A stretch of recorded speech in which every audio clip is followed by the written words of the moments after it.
પોતાના પાપ ભૂસવા માટે ભારતીય જનતા પાર્ટીએ ડીડીઓની ઉપર વીટો પાવર વાપરી સરપંચને સસ્પેન્ડ કર્યા। લીલિયાના ગામની અંદર રહેતા બધા જ લોકો માટે પાણી પ્રાણ પ્રશ્ન છે। આ પાણીની યોજના મારા ધારાસભ્ય દરમિયાન આ ગામની અંદર ઊંચી ટાંકી સંપ ગામ આખાની અંદર માળખાકીય સુવિધા ઊભી થાય એના માટેની ગ્રાન્ટો લાવવામાં આવી। નલ સે જલ યોજના મારા ધારાસભ્ય દરમિયાન સરકારે કાયદો બનાવ્યો છે।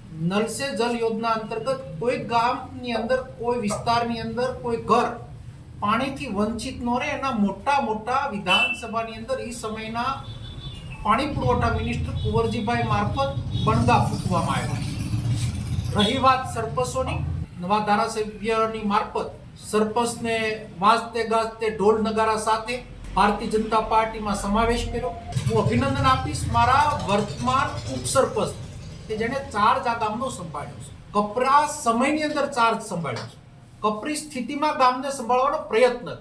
નલ સે જલ યોજના જે છે સરકારની યોજના છે, કાયદો છે, ઘર ઘર સુધી પાણી પહોંચાડવું એ સરકારની જવાબદારી છે। આવડી મોટી યોજના સરપંચ કોઈ પણ હોય એ ખિસ્સાના પૈસે ક્યારે કામ પૂર્ણ કરી શકે ને, નંબર 1। નંબર 2, નલ સે જલ યોજનાના અંતર્ગત જ્યારે કામગીરી શરૂ કરવાની હતી ત્યારે મારા સમયના લાવેલા પૈસા ગટર યોજનામાં જે ગટરની રિપેરિંગનું કામ હોય 9.5 કરોડ અંદાજિત રકમ ગટર માટેની હાઈકોર્ટની પિટિશનો, અને જ્યારે લડાઈ લડ્યો ત્યારે 50% રિઝલ્ટ સુધી પહોંચ્યો, પછીની જવાબદારી સત્તાધારી લોકોની હોય છે। ત્યારે તાત્કાલિક ધોરણે પાણી પુરવઠા વિભાગ મસ્ત મોટું કૌભાંડ સાવરકુંડલા લીલિયાથી બાદ કરતા આખા ગુજરાતની અંદર નલ સે જલનું સૌથી મોટું કૌભાંડ થયું તો આ સરકારમાં થયું છે।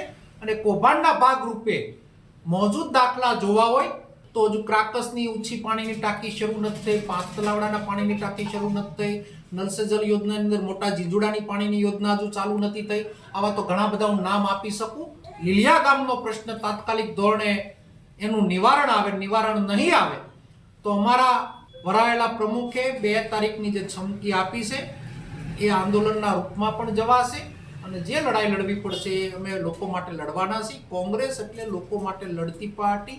અમારા વર્તમાન સરપંચ એટલે કે વિજયભાઈ શેખલિયાએ આ કારભાર સંભાળ્યો છે। એ કારભારની અંદર હજુ એને દિવસ 15 થયા છે, ત્યારે આખા 4 વર્ષનું વાયદું કરવાની જવાબદારી અમારા સરપંચની આવી છે। ભૂતકાળના સરપંચ પોતાના પાપ ભૂસવા માટે ભારતીય જનતા પાર્ટીએ ડીડીઓની ઉપર વીટો પાવર વાપરી સરપંચને સસ્પેન્ડ કર્યા।